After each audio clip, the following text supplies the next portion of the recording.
Yaron, it's really great to have you here today. Thank you very much. We're talking today with Yaron Porter, reservist in the Israel Defense Forces, and I'm Eric Donner, co-chair of Israel Heart to Heart. And today we're going to learn a little bit about your story, and so you could share with our audience, the community in South Florida, a little bit about your background and specifically the events leading up to and then into your story about how terrorists infiltrated Israel. But before we get into it, just share with me, how old are you, Yaron? So, first of all, glad to be here. As you said, my name is Yaron Porter. I'm 36 years old. Born and raised in Israel, in Eilat, the southern city of Israel. I'm 36. I served in the army between 2003 till 2012, till I injured. And so, before we begin, I, representing the South Florida Jewish community, want to thank you for your service in protecting our Jewish homeland, because without you and your brothers and sisters defending our Jewish homeland, we would all be in crisis. So thank you very much. Toda Rabbah. Just did my duty. Thank you. So last night, we had a really great dinner event. We had over 100 people from our community, and you came in, we flew you in from Israel to speak, to be our keynote speaker, to really share your experience. You told the story of how 24 ISIS terrorists, for the first time ISIS infiltrating Israel on the southern border along Egypt, how they came in and you got a call when you were with your family kiteboarding down in Eilat. You received this phone call, you said you dropped everything and you said, I have to go. And we want to just understand, because we don't come from that world, what does that feel like? And when you knew you had to go, tell us about what went into that. Okay, so I served in Special Forces in unit equivalent to Navy SEALs, Delta Force maybe. And in those kind of units, when you get a message, you have like a very short time to be ready and go back. Go to the unit to be prepared to attack or for operations and stuff like this. So as you said, I started my day, because I was in the reserves, I started my day kite surfing, which is my favorite hobby in Eilat. Having fun, finished kite surfing, laying down my gear, watching my phone, I see a message from the unit commander, all the warriors supposed to be in the unit. Immediately there is a terror attack, 3 exclamation point. And I'm finding myself very, very fast on my way to my unit. On my way, my team leader told me to put a bullet inside my gun, my handgun, because there is terrorists inside Israel already, which is very rare, never happened before. In our unit anyway, and I'm finding myself 24 minutes from the point that I finished kite surfing with a wet bathing suit under my uniform, facing the biggest terror attack ever been on my city. So knowing that, obviously knowing that, your commander said, put a bullet, you're going into a live fight. Yeah. How did you feel inside? First of all, there is a very strong rush of adrenaline. It's not something that never happened before. We got spun up, and like they calling us to the unit something like once a week, once in 2 weeks. But this time it was different, because never before they told me on my way, when I'm still in my city, like with my friends, with my family, to put a bullet inside the gun. I understood that something serious is happening. There is terrorists inside Israel already at that point. So now you're pulling up to the scene. There must have been chaos there. Can you describe for our audience and for me, what did that scene look like when you approached it? Okay, so as I said, 24 minutes after the second I finished kite surfing, I'm finding myself getting off the team vehicle. The picture was very, very strong. I can see on my right a bus burning in flames. I can see above us a helicopter. In the middle of the road, in front of me, a Golani Brigade soldier, unfortunately passed off before, Zichrono Livracha, Moshe Naftali. a little bit behind him a car with 5 citizens that murdered earlier that day. On my left, like few warriors down the hills of my unit and from another unit. And above, like with advantage, I can see 20 to 24 terrorists, like with customs of Egyptian police officers, 10 more police officers. And I'm thinking like 30, 40, maybe 50 inside Israel already with those that managed to invade. And this is like the first picture that I see as soon as I came there. And as if this picture is not strong enough, I can hear a whistle between the mountains, and they shot the anti-aircraft missile towards the helicopter. It was the first 5 seconds for me in the scene. After 24 minutes after finished kitesurfing, it was very, very strong. The switch was very strong for me. So we understand that. We can't really put ourselves in your shoes, but we can understand, how you must have felt going in there. And as a soldier, an Israeli soldier that's been trained for battle and has been in battles, I'm sure you were ready and went into battle. So now tell us, when you were in there, what did you have to do? So, of course, the missile missed the helicopter. The helicopter shot back, killed the terrorist that shot the anti-aircraft missile, and then the fight began. And like everything, it's like command. Everything is like everybody know what he's supposed to do, and everything happening very, very fast in those moments, and very, very fast we encountering with them. More and more teams and more units is arriving in the meantime, and we eliminate most of the terrorists at that moment. We blocked them, like we blocked the attempt of invading Israel and our city. I want to say something more, that it's like a little bit different than other units in the army, and very different than the American army. And what is the name of your unit, by the way? My unit name is Lotar Elat. It's Lotar Elat. Counter-terrorism unit. Counter-terrorism. Yeah, and in my unit, it's like you're literally protecting your family. Like 10 minutes behind my back, it's my family, my parents, my little brother is at the sea, my sister is at the mall. It's like the most personal you can ever think. Later that fight, that battle, I had to rescue the Golani Brigade soldier. There was a very big, they wanted to kidnap him inside Egypt, which we won't allow them. And I needed to evacuate him under fire. And I got a command, and I took 3 warriors with me, and we took him from that point. We took him back. We succeeded nobody got hurt from this mission. We brought him back. We sabotaged their attempt or the motivation to kidnap him, and we brought him back to Israel. And that's commendable. And of the 24 terrorists, how many of them survived, if any? So, as I know, as I understood, 2 of them survived and ran back to Egypt. Unfortunately, we wanted to eliminate all of them. We're talking about 24 bad people that wake up in the morning by the name of evil to just kill innocent people, innocent Jews, like the people of my country, people of my city. And how did they, 24 terrorists, how were they able to penetrate initially into Israel? Back in 2011, there wasn't any fence or a wall between Israel to Egypt.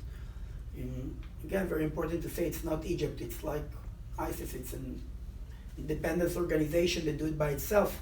It wasn't that complicated. No fence, no. We have peace agreement with Egypt. We don't need any till that moment. Okay. And then they dressed up, though, you said, to disguise themselves. They dressed with the customs of Egyptian police officers to confuse us. Okay. So let me ask you this, to get to the heart of Israel, heart to heart, and why we asked you to speak. After the battle ended, you went home to your family, you went home to your friends, you went home to your businesses. Describe what happened when you went home. And before you even do that, you have businesses. Just tell us what you have. or had at the time? So at that moment, as I said, I'm a civilian. I'm in the reserves. I own nightclub, a bar, restaurant, sushi bar, neighborhood bar, late night bar. It's like a kind of a group of entertainment and tourists in the Eilat's nightlife. If you think that the switch between situation at the beginning of my story was strong, so after we finish that, we're going back to our life, and it's like from war back to middle of August, like the money time of Eilat. I'm going to my club, 3,000 people dancing, having fun, drinking, and like for me it's crazy. I can't accept it that like just yesterday was supposed to be the biggest attack on Israel, and now nobody's like. But again, like it's the most symbolic way. This is like what my unit does. We are doing these things. We're going through those situations, so these 3,000 civilians can still dance and don't feel this threat. We block it before it's coming into the city. And the switch was very, very hard for me. And from this moment, I'm starting to feel the symptoms of PTSD, post-traumatic stress disorder. Yes, and so based on that, you started feeling the symptoms of PTSD. How did you deal with it at that time? So you don't deal with it because you don't understand what's happening to you. You get taught in the army, they teach you and they educate you to be very, very tough. You never ask for help. You never say, I need help, I'm hurt. It's things that you never say. And all of a sudden you get hurt from inside. It's not muscles or bones, something that you can see. And it's something that you never had to deal with before, so you don't know what is it, and how to deal with it. And slowly you're starting to drown, and like everything's starting to collapse. All your relationships, all your businesses, all like everything, you're getting into depression. And again, you obey. Like in the army, you don't ask for help. They tell you not to say you hurt, so you don't. But you have kind of secret inside of you that corrupting you, that breaking everything from inside. And you're getting into a point few months after that, like you feel that it's too deep to climb out. On the one hand, on the other hand, you don't want to live in this kind of version of yourself, and you don't want to tell anyone because you're ashamed of it. Every week you're becoming a little bit more and more ashamed. The things starting to be more and more difficult, until you get into a point that the most reasonable thing for you to do is to stop it. And to stop it is to take your own life. And I've been in this point. It's like not returning back point. You feel like so down and so low that you don't want to live this way anymore. You remember yourself as an excellent warrior in special forces, in a special unit, special team, a successful business owner, and all of a sudden you're like on the ground.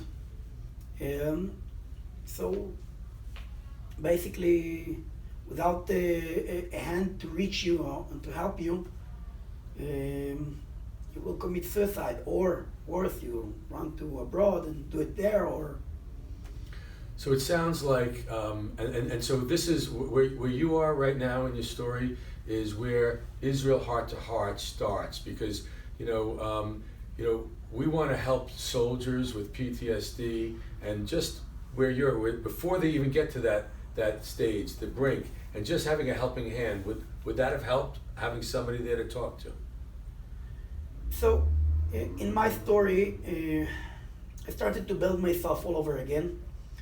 I've been in a situation that I stand on the edge of a hotel in Eilat. I had approached to all the rooftops in Eilat hotels. I find myself standing there. I deciding to jump to finish with my life, and I can hear a voice. I thinking about my family. I can't do this to them. I will stop my agony, but I'm going to start anew for them for the rest of their life.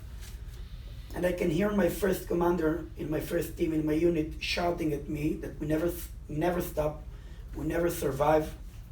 We never give up. We never surrender. The only way to stop us is it's a bullet between the eyes. And I know it's like very tough and very rugged, but it's like made me feel again like I'm a warrior. I can still fight for my life. The ego thing told me that if I'm jumping, I'll let those two terrorist of ISIS that survived this, they won. It's like they told me, you can go now, but in a year from now, you're going to kill yourself. We killed you. You're dead. And I'm deciding to take a step back. I'm symbolically pushing from the rooftop the old Yaron, the guy, the depression guy, the guy that everything is breaking inside his hands. And I decided to building everything all over again. I'm moving to Tel Aviv, funding a startup company in the HR industry and headhunting industry. Very successful. After a few years, I sell it. I'm starting, after 1 year ago, I sold the company. After I sold it, I decided I want to dedicate my life to help those people from this particular situation where they are so down, to help the guys that already write the letter goodbye to their family. I want to help them because I've been there. I know how to talk to them. And I'm taking a decision that I'm gonna go and do lectures. I'm gonna raise money to help my brothers. This is how they taught us in the army. You don't leave anyone behind. Those people stay in the battlefield. They're hurting and they need rescue. And then this is the point where I met Israel Heart to Heart organization and you guys. During my lectures, one of my posts, friends from disabled veterans from Israel shared my post, and it's someone that's been in the delegation with Israel Heart to Heart, and one of the guys from the committee saw it, and then we made the connection. You told me about Israel Heart to Heart. I found your mission amazing. I thought I'm the only tzaddik, and I found there is other people here in the United States, in Florida, taking care of warriors, take them for a trip of a lifetime, then mentoring them, help them go back on track, career, job, business, whatever. They have another family all of a sudden. And I said, I'm on board. I really like the idea. I'm here.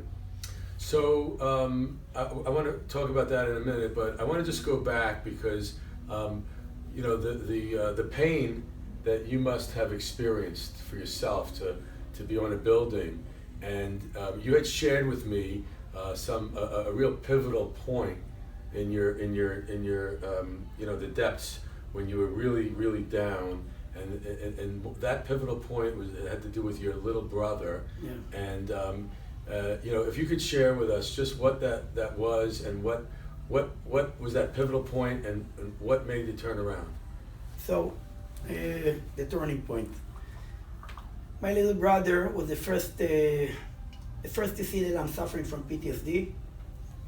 Me with my ego until 2016. This whole battle happened in 2011, 5 years before. I'm ignoring it. I'm telling everyone I'm not suffering from anything. I'm okay. Don't bullshit me with this PTSD stuff. And my little brother was the first to saw it.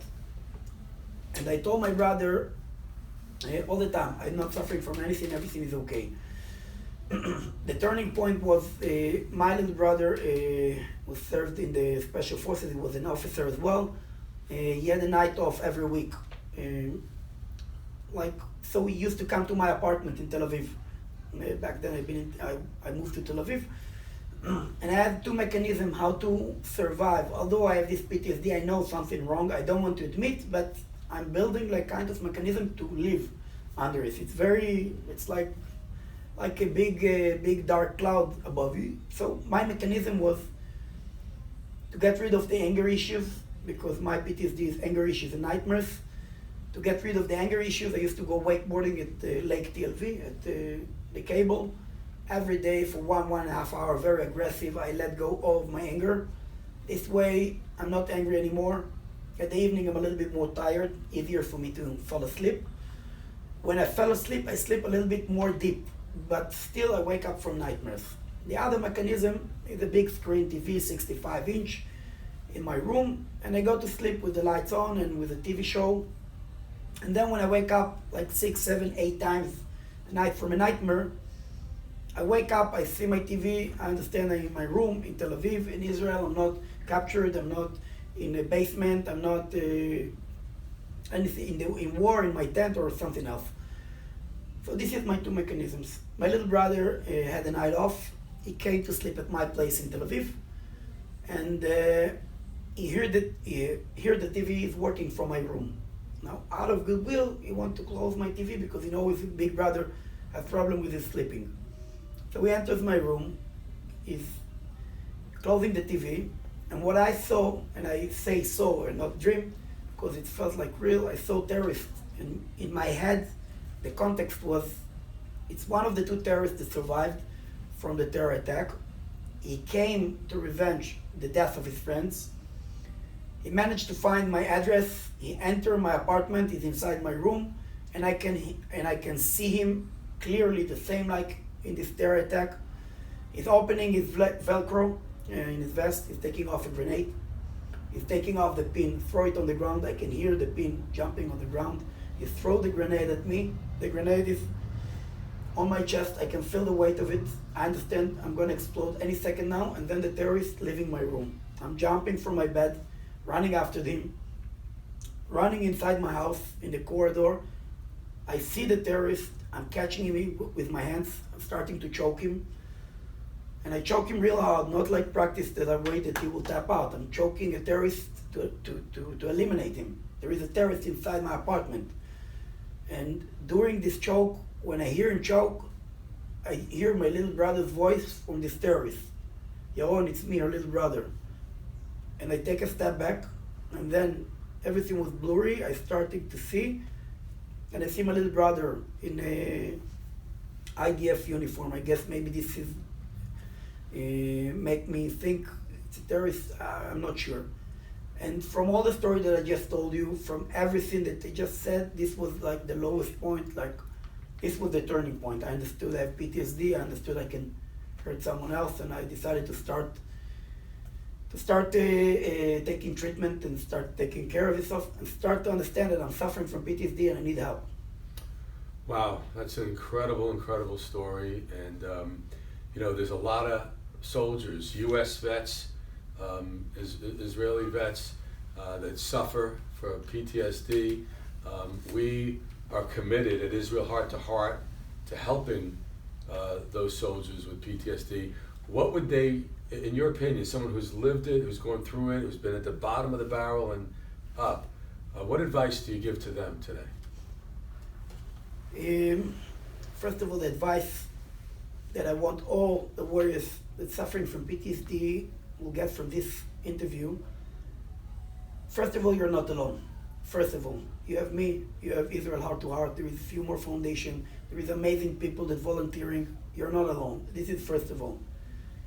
Second, put the ego aside. The ego is very important to be tough. It's very, very important, especially in special forces if you do operational stuff. But that's it. It's behind you. You finish. You did your job. You accomplish your missions. Enough is enough. Put your ego aside. You need to understand that you're suffering from something that you can't handle. And you don't know where it's going to end. It's not like losing a hand. You can see where the hand starts, where it ends. You don't know where PTSD ends. And it's going to explode, and the symptoms can rise high, and you can never know where it's going to be. So first of all, put the ego aside, understand that you're suffering from something and that you need help. It's not a shame. And this is the message. And one more thing, I like to consider PTSD and a bad period in your life with PTSD as a bad weather. It's like a dark cloud that's coming. It doesn't mean that now all your life, no sun, cold, very dark, thunders and stuff. It's just the weather. It's came and it will go. Wait a little bit. Don't do something. Don't think about taking your own life or doing something stupid. Just wait a little bit. It's going to be cold. It's going to be dark, but it's going to pass. The sun will come after. There is amazing people that waiting for you after to help you. And to take your life to a better place. Well, thank you. One of the, so we're talking about trauma, right? We're talking about soldiers that are affected by trauma, and there's different ways of healing from trauma, and part of it is physical, part of it is emotional and psychological. pulling the psychological and the physical together, we've learned that yoga is one of those activities that could really help. We've partnered with Connected Warriors in the United States, and we're going to be bringing it to Israel, looking to build the network of yoga instructors, training them on how to do yoga, therapy, trauma-based yoga. But yet, when you talk about, the Israeli soldier is trained, there's an ego. They have to be tough, and that doesn't necessarily coincide with yoga, the perception of yoga. What would you say to the soldiers, the warriors that had gone through trauma in Israel, that have PTSD, and how yoga you think may be a potential solution?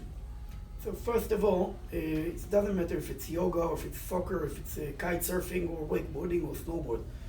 As soon as you take them off their home, off the basement, off their parents' home or stuff like this, the garage, first of all, it's good.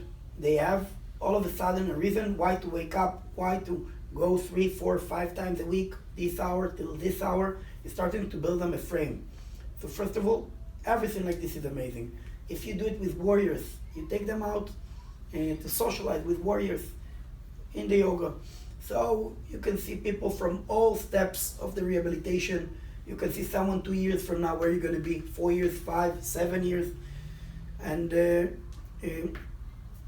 I think it's amazing. Now, if you're talking specifically about yoga, there is something amazing about yoga. It makes you calm. It makes you control your breathe. It's make you a little bit less angry, a little bit more calm. I think it's amazing project, and if I heard right, there is lots of nice girls in tights in yoga. So yes. So the best. The other thing that I've recognized were soldiers that were suffering from PTSD is the ability to, like you say, change the activities, right, and have people just get them out of the darkness. And one way that Israel Heart to Heart is doing that is through a mentoring program. How do you think the mentoring would help soldiers with PTSD in Israel? So, as I said before, I think the most important part is the mentoring. There is lots of foundation, lots of organization taking warrior, disabled veterans, wounded warriors, taking them to have fun, enjoy. In the end of this journey, they go back to a broken life. They go back to their parents' apartment, 30 years old, without anything. And if you ask me, okay, so they have fun for 10 days, but then they're going backwards. The most important thing, and this is what you guys explained me, in these 10 days, you do the bonding between the mentors and the warriors. And of course, they have fun. It's really important, but the most important thing is the bond, and that they have a mentor, and that they have someone that tracking them, and they monitor their life, someone with experience. I saw that you're picking everyone. These guys do real estate. We bring a very strong real estate guy from our community. This guy do electronics. This guy do technology, and I think it's very important. It's you take someone. You have another family in the United States. Everybody in Israel want this uncle in the United States. It's a mentor for life, for career, for business, for first degree, what to learn, what to do. I want to get a good advice from you for something. I'm about to do something I want to ask you before. I think it's amazing. I think it's the most important for the rehabilitation. And how important is it, or your experience in in the life of a soldier, a wounded warrior in Israel, to have this relationship, this trusting relationship with a new-founded family in America? How important is that to that one individual soldier? It's very important. It's very important because with your family, sometimes, they remember you as an officer in a special force, in a special unit. You can't ask for help from them. So if there is someone outside of the family that came to help from the beginning, this is like his job. I'm here to help. And the knowledge that there is someone from other country that is here to volunteer and to help you. it's make your heart fill. It makes your heart fill. That's why we call it Israel Heart to Heart. Exactly. Our heart to yours. Thank you, Yaron, for sharing with us your personal story. Thank you very much. Much success to you. Thank you very and we much. look forward to working with you very closely. Israel Heart to Heart.